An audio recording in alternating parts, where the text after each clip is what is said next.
은혜 찬양 감사합니다. 지난주에는 예수 그리스도의 첫 번째 증인이었던 세례 요한의 증언에 대해서 말씀을 드렸습니다. 오늘 말씀은 그 세례 요한의 증언을 들은 사람들에게 어떤 일이 일어났는가 하는 것에 대한 내용입니다. 세례 요한이 자기의 제자 두 사람과 함께 거닐고 있을 때에 예수께서 지나가시는 것을 보고 보라 하나님의 어린 양이로다 라고 말합니다. 하나님의 어린 양에 대해서는 지난주에 설명을 드렸습니다. 자신의 스승인 세례 요한이 예수님을 소개하는 이야기를 듣고 두 제자가 예수님을 따르게 됩니다. 세례 요한의 증언은 두 제자에게 예수님에 대해 관심이 생기게 했고 그 관심은 바로 예수님을 따르는 것으로 나타나게 된 것입니다. 이것이 아주 중요합니다. 우리가 복음을 전하면 다 그 복음에 대해서 관심을 갖는 것은 아니지만 그 중에는 복음에 관심을 갖는 사람이 생기고 또 그 중에는 복음에 대해서 믿음으로 반응하며 예수님을 따르는 사람이 있다는 것입니다. 이것이 우리가 계속 복음을 전해야 되는 이유입니다. 전하면 어떤 사람은 복음을 거부하고 복음을 받아들이지 않고 복음에 대해서 부정적으로 반응하는 사람도 있지만 또 그 중에는 복음을 대해서 관심을 갖는 사람이 있고 복음을 받아들이는 사람이 있다는 거예요. 우리가 다 그런 증인들 아닙니까?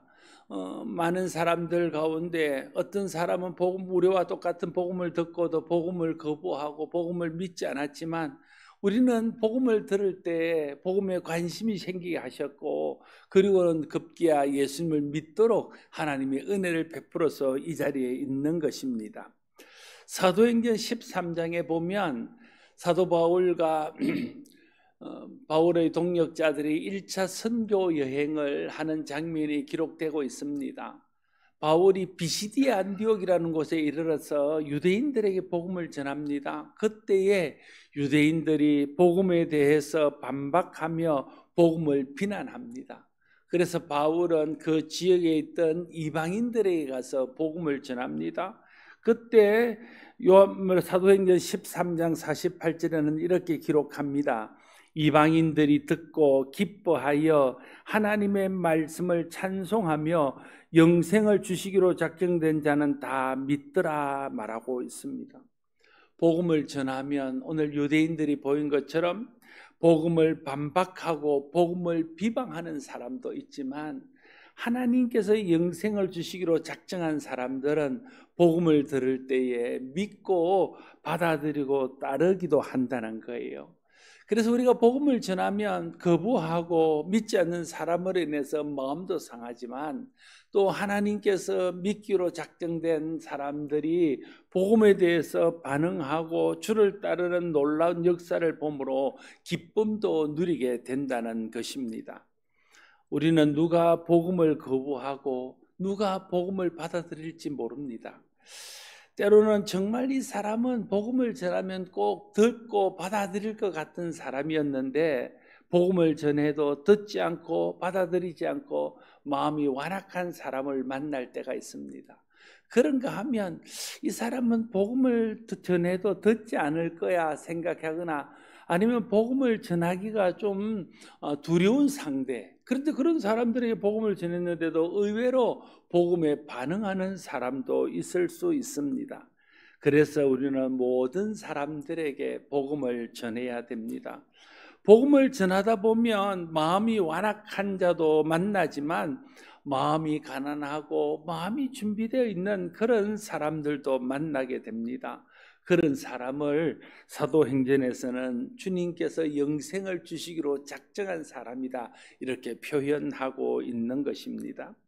복음을 때를 얻든지 못 얻든지 계속 주님이 전하라 하신 이유는 어느 때에 복음을 전하면 그 마음이 준비되어서 복음을 받아들이는 사람도 있고, 어느 때에는 준비되지 못해서 복음을 받아들이지 않는 때도 있기 때문에, 그때가 언제인지를 우리가 모르기 때문에 때를 얻든지 얻지 못하든지 계속 복음을 전하라 하는 것입니다.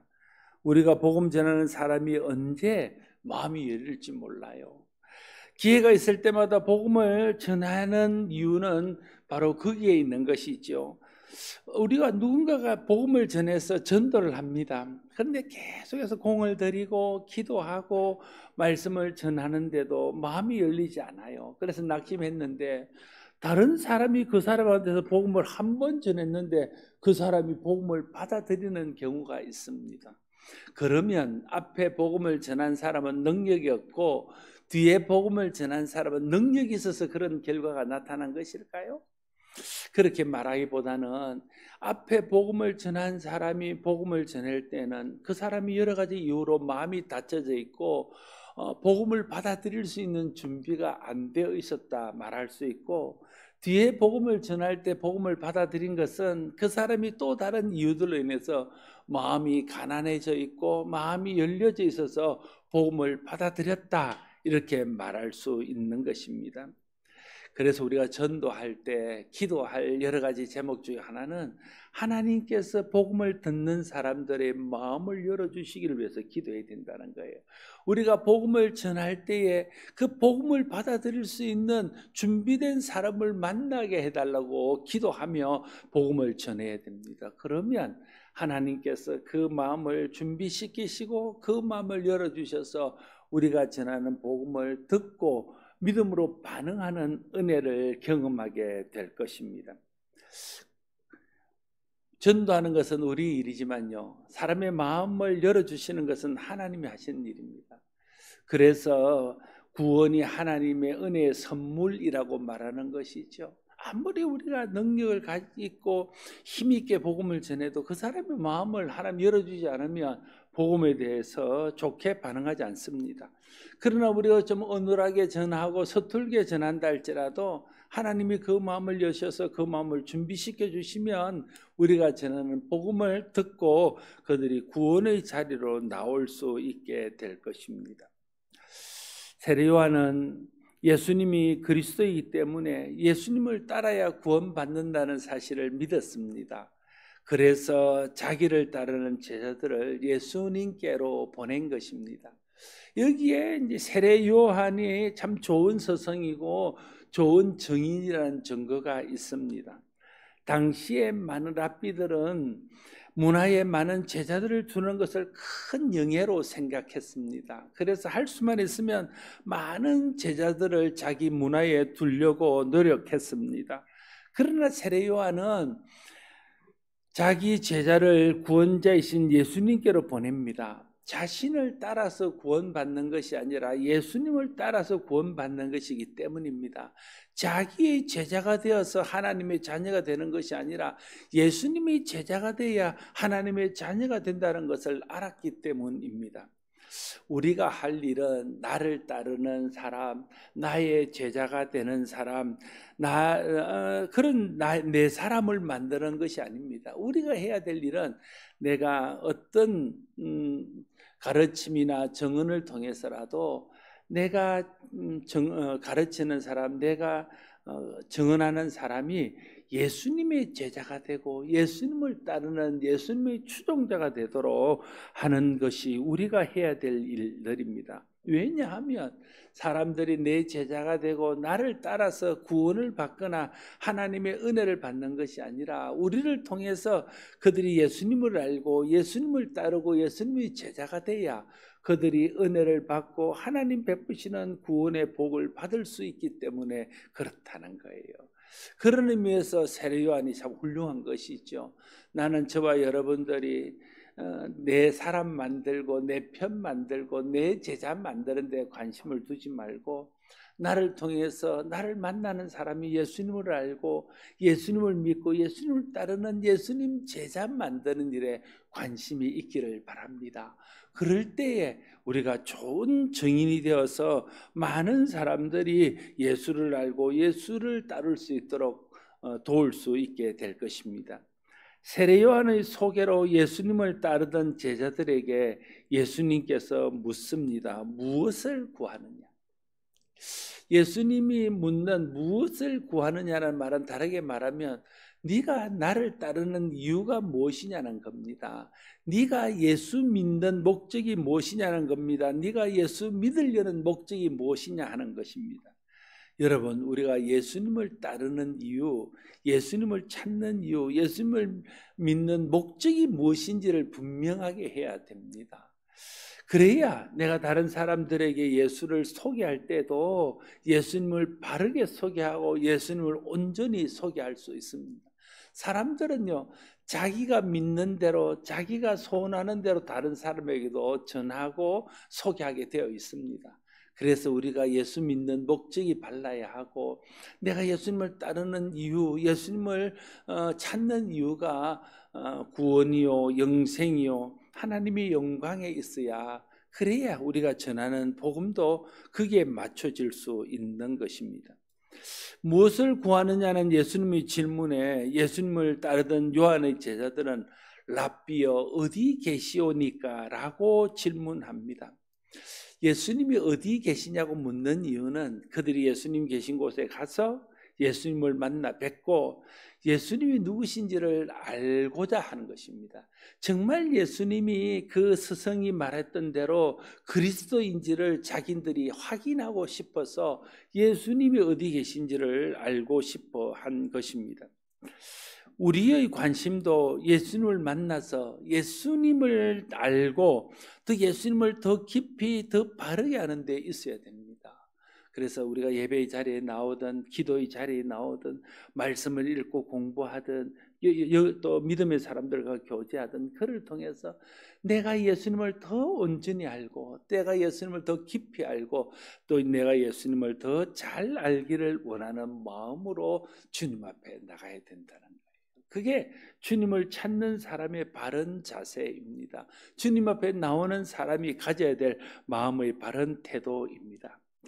예수님은 예수님을 알기를 원하고 예수님이 정말 그리스도인지를 알기를 원하는 두 사람에게 와보라고. 그래, 네가 정말 크게 관심이 있으면, 네가 정말 그걸 알기를 원하면 한번 와보라, 이렇게 말씀하고 있습니다. 그래서 그들은 예수님 계신 곳으로 갑니다. 그리고 예수님과 교제하며 예수님의 말씀을 듣고 예수님이 행하는 일들을 보게 됩니다. 그를 통해서 정말 예수님이 그리스도인 것을 깨닫게 되고 예수님이 세상에 오신 하나님의 아들이라는 것을 알게 됩니다. 그걸 알게 된 이 세례 요한의 두 제자는 어떤 반응을 보이냐 하면 자기들이 알게 되고 믿게 된 그리스도에 대해서 자기 가까이 있는 사람들에게 소개하고 그들에게 예수님이 증인이 되는 그런 반응을 보이고 있습니다. 40절에서 42절 말씀입니다. 요한의 말을 듣고 예수를 따르는 두 사람 중에 하나는 시몬 베드로의 형제 안드레라. 그가 먼저 자기 형제 시몬을 찾아 말하되 우리가 메시아를 만났다 하고, 메시아는 번역하면 그리스도라, 데리고 예수께로 오니 예수께서 보시고 이르시되 네가 요한의 아들 시몬이니 장차 게바라 하리라 하시니라. 게바는 번역하면 베드로라 말씀하고 있습니다. 요한의 증언으로 인해서 예수님을 따랐던 두 제자가 예수님을 만나보고 난 후에 예수님이 과연 요한이 말한 것처럼 하나님의 아들 구원자 그리스도인 것을 알게 되자 맨 먼저 한 행동은 그 다음날 바로 그 형제 베드로를 찾아가서 내가 그리스도를 만나노라고 증언하면서 그를 데리고 와서 예수님을 만나게, 예수님을 알게 하는 일을 했다 하는 것입니다. 안드레가 예수님을 만난 후에 그 형 베드로를 데리고 와서 그가 예수님을 만나고 예수님을 믿게 했다는 것이 중요합니다. 예수 그리스도께서 세상을 구원하러 오신 하나님의 아들이심을 알게 되었을 때 해야 될 일은 사람들에게 예수가 그리스도이심을 알리고 그리스도로 인도하는 일입니다. 그것이 전도이고 그것이 선교입니다. 예수님이 그리스도임을 알게 된 세례 요한이 그 제자에게 예수님이 증인이 되고, 그래서 예수님을 다시 만났던 안드레와 또 한 사람은 요한입니다. 요한복음에서 자기 이름을 밝히지 않는 제자는 거의 요한복음의 저자 요한이라고 보면 됩니다. 그러니까 요한과 안드레가 예수님을 만나고 난 후에 또 그들이 예수님의 증인이 됩니다. 여러분, 예수 그리스도의 복음은 예수 그리스도를 만난 사람이 증인이 되어 다른 사람에게 예수 그리스도를 전하고, 그 사람이 예수님을 만나고 난 후에 또 다른 증인이 돼서 또 다른 사람이 복음을 전하고, 그 증인이 또 다른 증인을 낳고, 그래서 오늘 우리에게까지 이른 것 아니겠습니까? 안드레와 요한, 안드레뿐 아니라 빌립이라는 사람이 43절 이하에 보면 빌립이 예수님을 만납니다. 그도 예수님을 만난 후에 평소에 그리스도에 대해서, 메시아에 대해서 늘 기다리고 관심 많은 그의 친구 나다나엘에게 가서 예수님을 만난 것을 증언합니다. 그래서 나다나엘이 와서 예수님을 만나고 예수님을 믿게 되는 것이죠. 그렇게 해서 안드레, 요한, 베드로, 빌립, 나다나엘이 예수님의 첫 번째 제자들이 되었습니다. 이 첫 번째 제자들을 통해서 성령이 임하고 난 후에 복음이 다른 사람들에게 증언되어져서 그 복음이 땅끝까지 이르고 오늘까지 이르는 역사가 되었다는 거예요. 제자가 또 다른 제자를 낳는다는 제자 훈련의 유명한 말이 있습니다. 마찬가지로 예수 그리스도의 증인이 또 다른 증인을 낳습니다. 예수 그리스도의 복음의 증인이 또 다른 증인을 낳고, 그 증인이 또 다른 증인을 낳아서 오늘까지 복음이 멈추지 않고 계속 전해지고 있는 것입니다. 예수 그리스도의 증인을 통해서 복음을 듣고 믿고 구원받은 사람의 책임은 자신이 또 다른 예수 그리스도의 증인이 되는 것입니다. 복음을 믿고 구원받는 데서 그치지 않고 복음의 증인이 돼야 복음이 계속 이어질 수 있습니다. 누군가가 복음을 믿고 구원받는 것에서 그치고 증인이 되지 않는다면 복음이 전해지는 일도 거기서 그치고 구원의 역사도 더 이상 전진하지 못하고 거기서 끝이 나고 말 것입니다. 우리가 유럽 교회 이야기를 많이 합니다. 제가 어느 해인가 안식년이고 또 교회에서 배려를 해서 제가 이 종교개혁지를 한번 이렇게 다녀온 적이 있습니다. 벌써 10년 가까이 된 이야기입니다.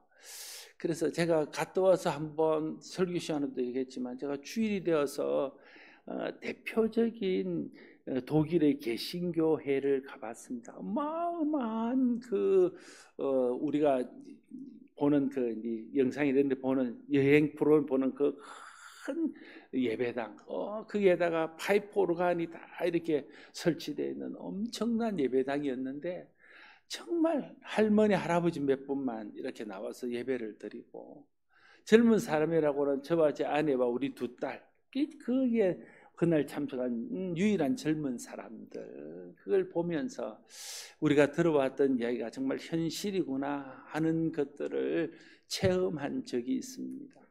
여러분, 그 어른들의 바로 앞 세대가 어떤 세대입니까? 그 바로 앞 세대가 우리 땅에 복음을 전했던 토마스 선교사를 보냈던 그 세대입니다. 그 바로 앞 세대가 아프리카와 아시아와 여러 나라에 복음을 전하고 그를 통해서 이 복음의 부흥이 일어나게 했던 부흥의 세계를 주도했던 사람들이 그 세계를 살았던 사람들이, 제가 가서 봤던 그 할아버지 신자들의 그 아버지 세대들, 할아버지 세대들의 이야기입니다. 그런데 그 세대에서 멈췄다는 거예요. 왜 그랬을까요? 복음이 전해지지 않았기 때문에 그렇습니다. 뭐 개인적으로 복음을 전하지 않았든지, 아니면 무슬림들이 들어오고 여러 가지 상황들로 인해서 법적으로 복음을 전하는 일이 제한을 받았든지, 그런 여러 가지 이유들로 인해서 예수 그리스도를 증언하는 일들이 멈춰지고 그 일에 열심히 식어지자 더 이상 복음이 전해지지 않고 거기에서 복음이 단절되고 구원의 역사도 거기서 단절되고 말았다는 사실입니다. 오늘 우리의 현실도 그와 비슷하지 않습니까? 우리의 윗세대, 우리 바로 앞 세대들, 그 세대들은 복음의 부흥의 세대였습니다. 우리 세대까지만 해도 그 복음의 부흥의 세대들로부터 받은 복음의 유산을 누리고 있습니다. 그러나 안타깝게도 우리의 다음 세대들은 우리보다 훨씬 복음을 받아들이는 숫자가 적고 복음에 대한 헌신도가 약한 그런 세대가 되었습니다. 왜 그렇습니까? 우리가 지금까지 내려왔던 그 복음의 증인으로서 사명을 우리가 제대로 감당하지 못했기 때문에 그렇다 말할 수 있습니다. 우리가 더 이상 복음을 전하지 않고 예수 그리스도의 증인이 되지 못한다면 어쩌면 복음은 우리 세대에 아니면 우리의 다음 세대의 유럽교회처럼 끝이 나고 구원의 역사도 거기서 더 이상 진전하지 못하고 멈추어 서고 말 수도 있다는 것을 우리가 기억해야 됩니다. 우리가 계속해서 복음의 증인이 되고 우리가 계속해서 예수 그리스도의 복음을 전해야 되는 이유가 바로 거기에 있는 것입니다. 오랜 후에 일어날 일이 아닙니다.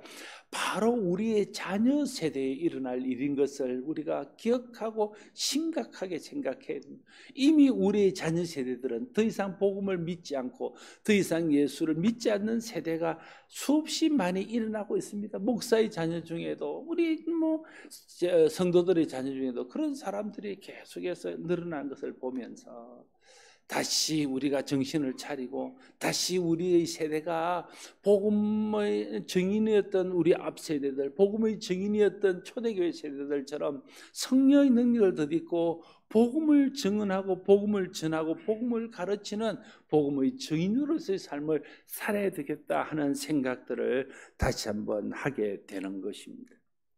예수 그리스도의 제자의 다른 이름은 예수 그리스도의 증인입니다.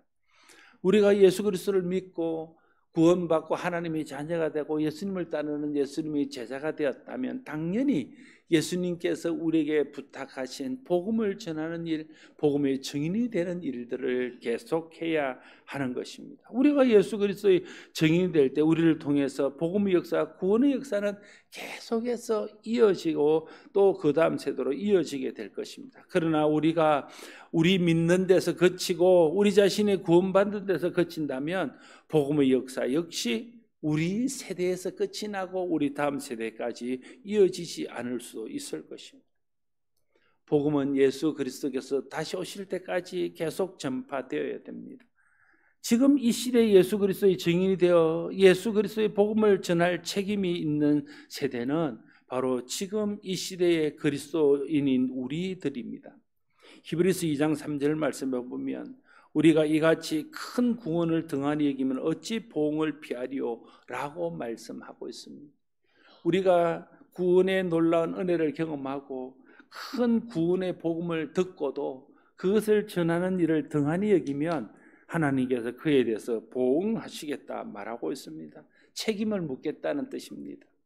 예수 그리스도로부터 시작된 구원의 복음은 예수님의 제자들을 통해서 전해지고 예수님의 제자들로부터 복음을 들은 사람들은 또 다른 사람들에게 복음을 전해서 그 복음의 역사가 예루살렘을 넘어서 유대와 사마리아 땅끝까지 이르렀고 오늘 우리에까지 이르렀다면 이제 그렇게 전해진 구원의 복음이 계속 주님 오실 때까지 전해지도록 우리가 그 복음 전하는 일에 책임을 다해야 할 것입니다. 에스겔 33장 6절 말씀에도 그러나 칼이 임함을 파수꾼이 보고도 나팔을 불지 아니하여 백성에게 경고하지 아니하므로 그 중에 한 사람이 그 임하는 칼에 제거당하면 그는 자기 죄악으로 말미암아 제거되거니와 그 죄는 내가 파수꾼의 손에서 찾으리라 말하고 있습니다.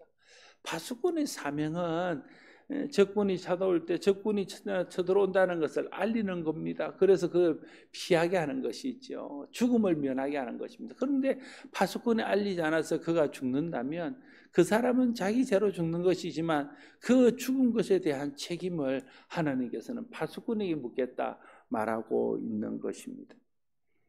우리 모두는 복음을 전해야 될 증인의 사명을 가지고 있습니다. 예수님께서 우리에게 증인의 사명을 주셨고 땅끝까지 이르러 복음을 전하라고 주님께서 우리에게 명령하셨습니다.